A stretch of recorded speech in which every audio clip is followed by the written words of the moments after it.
just in terms of we roll with the punches and we have to be ready to go with the game plan if things change. And, as we head into the season, as we start to play the games, there's going to be a lot of cancellations. There's going to be a lot of teams that aren't able to get started with so many differences in protocols and so many differences in testing.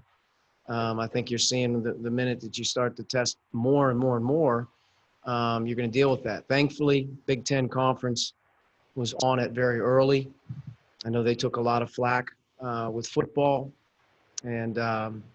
But I tell you one thing from a basketball perspective, we're thankful as coaches, I know, with the direction they gave us and the precautions that they put in place. It's going to be very difficult with basketball, but the fact that all of our teams are testing every day, and I think that our guys are very confident every day that if we do the right things, we're going to be able to have, a good year. And, Tennessee Tech, hopefully, I know they're dealing with a couple of their own situations, which we hope they're all doing well and feeling okay. But, our hope is, and we're ready to go tomorrow. If that changes, we'll absorb the blow and we'll move forward into the next one. We'll see if we can't get an opponent to maybe make the game up at some point in time. I think that's going to be a part of this deal, is adding on the run if something would happen. If not, we'll head to Asheville. We'll make that our opener. But we're definitely anxious to play the games. I think that's a big thing, is once we get to the jump ball, I think things will feel a little bit more normal. Okay, Jeff Rabjohns, then Zach. Hey, Coach. How you doing? I'm doing well. Thank you. A lot of people have been asking sort of like after you mentioned Christian Lander had 4 threes in the scrimmage, people have been asking a lot about like who are the guys who are shooting the ball the best right now. So I guess who would you say are your 3 best 3-point shooters right now? And maybe who is somebody you feel could really make strides in that area during the season? Well, I mean, I think right now, leading into practice, the preseason, the off season, leading into practice, looking at our statistical numbers from every day, Al Durham is our best shooter. I think he's a guy that you can really count on in terms of being consistent with it at this point in his career. From a percentage standpoint, both Galloway, Leo, and Lander have all showed, glimpses that they can make shots, but I think their percentage reflects, shot selection a little bit. So you're going to have to get into the game and figure that out. But I think, top 3 guys on the team, I would say that if you're trusting to make a shot, to me, it starts with Al Durham. I think Rob Finney's a much improved shooter. And I also think from 3, Jerome Hunter's a much improved shooter from a year ago. Those 3 guys I know have made them in games, and I look at those 3 guys as being improved. But I think overall we do have some more guys that can stretch the floor. Go ahead, Zach. Sorry, having trouble getting it unmuted there. I guess, Archie, asking, just the sort of the health question, non-COVID, but I know it a couple times in the past. You guys have picked up little things here and there in the preseason, but just kind of where's the team health? Again, not COVID related, but just in terms of the way guys have sort of weathered the preseason physically. Yeah, I think we've been we've dealt with our fair share of preseason injuries, just in terms of whether it's an ankle or whatnot. Nothing too bad. I think Joey Brunk's the one guy we're being a little careful with right now, just due to a little bit of wear and tear that he's had, and he's got a sore back. So we're going to see sort of where he's at as we've moved through. He's practiced the last 3 or 4 weeks really well and is really rounded into form, but it is a long season on him. If he's a little sore, there could be times where he has to take, a few days to himself to rest up for precaution. But, I think we've handled it pretty well. We've had a few guys with some ticky-tack stuff, but we've been pretty consistent in practice, especially the last 2 to 3 weeks, 4 weeks in particular, having most of our guys non-COVID stuff, having most of our guys available. And I think that's why our team and some individual guys have really improved in the last, 2 weeks. Mike Schumann. Yeah, Coach, you talked on your radio show about guys needing to get into game shape. Just looking ahead to tomorrow and really more so next week where you play 3 games in 3 days, what are your early thoughts on rotations? Do you think you're going to be playing all 11, a lot of minutes, or what's that look like? Not sure yet. I think we have 4 young guys that are true freshmen that all of them will see minutes and all of them will have roles. They can always grow their role. But as we head into the first game, the one thing we haven't been able to do is evaluate, several rotations of players or how that rotation is going to work in a game, who doesn't play well together, who does.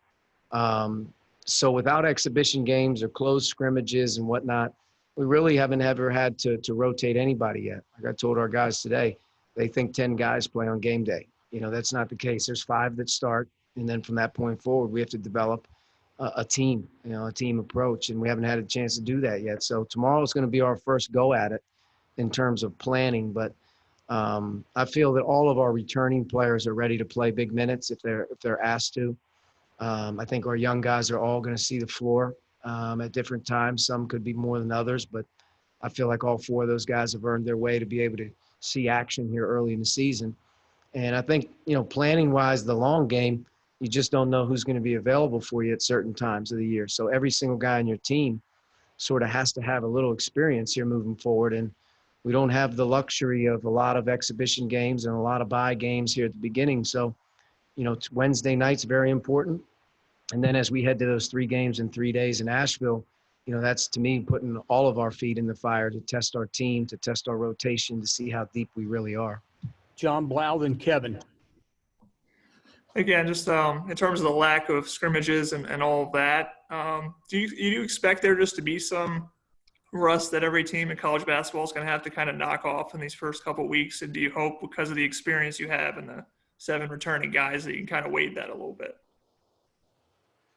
I definitely think that college basketball to start the season could be a little bit unique, because not only is it been a difficult preseason, but some teams haven't practiced. Some teams have had a really hard time with COVID. There's been other teams that have had, very little access to their players other than maybe some preseason stuff. So I feel like as games get started here, you could see some teams that aren't, ready. And I know I'm concerned. I'm concerned with our group in terms of being physically conditioned, to play a game, 40 minutes in a game and be able to play as hard as you have to play. Game shape is a different type of shape. There's conditioning, there's practice shape, and then there's games. And games get you, sort of into games. But without 2 exhibitions and a scrimmage and some things like that, that first couple 4 minutes, 8 minutes, 12 minutes of a game could feel really different, I think, for some guys for the first time in a while. That's why it's important that we have a lot of guys ready to play. But I do hope that our returning guys are ready, to go. I think those guys have been chomping at the bit to get back on the floor. And I hope that those guys are ready to handle, more so than in teams that we've had in the past, that, we have some expectations around here from those older guys that they're ready to play. And those other guys can fill in line and sort of get with it. But I wouldn't be surprised at all if, these first few weeks of the season, games don't look great, or, some teams are working themselves into shape, or the rotations are taking a hit early in the year, not knowing a whole lot about, how they want to play. But I know we're going to have some trial and error. I mean, we're an untested team when it comes to different lineups and rotations that we can play. You can only do that so much in your own setting. Last question, Kevin. Yeah, Coach, you alluded to Al and Rob. How important is their experience going to be during this stretch, and what are you looking for them for a leadership and production standpoint? They're very solid, but we're looking really, down the line for those 2 guys, and Armand as well. I would add him in there as an experienced guard. But most importantly is taking care of the ball. There's nothing more important to this team this year than being able to take care of the ball. And from our guards' perspective, a lot of our games a year ago, especially on the road, or in our intense games, our guards have to dominate the game in terms of not turning it over in decisions. So with a senior guard and a junior guard that's played a lot of minutes, looking forward to those 2 guys have really taken control a little bit.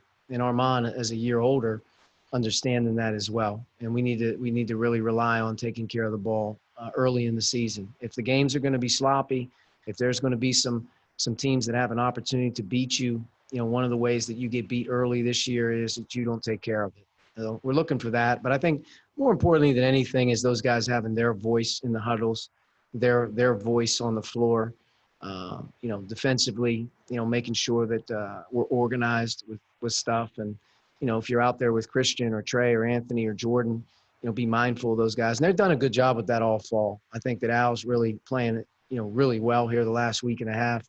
Rob's been pretty consistent. Knock on wood. This is probably the most consistent Rob's been since really his freshman year, just in terms of he's there every day with no nagging stuff that have kept him out. And Armand's, 12, 14, whatever he may be, maybe 15 pounds heavier. So Armand's a bigger, better Armand right now. And we need him to get going a little bit with some experience as well. But I'm happy with where those guys are at. But again, I think if you're looking at Indiana, how we're going to be successful, you're going to have to look at our guard play. And at the end of the day, to me, it's all about assist to turnover ratio from our backcourt. Those guys have to be high assist guys and very low turnovers. And I think we have a chance to be pretty good. Coach, thank you. I'll go ahead and get the players, and we'll be back in a few minutes.